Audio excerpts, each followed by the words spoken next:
Hey baba, mama, waye?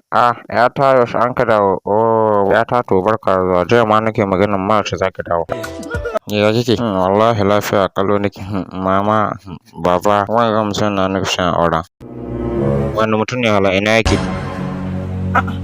Ke ni fa babu mutum da na gani ina yake hala. Diba shi na haɓa mama. Wanga ƙazami.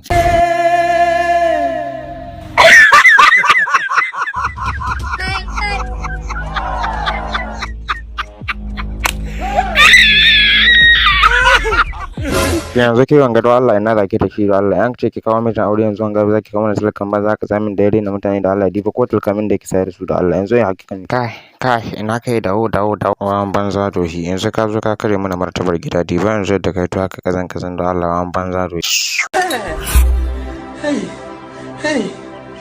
haka take yanzu ai ba kyauta ba amma duk san gidan uban da zaki da shi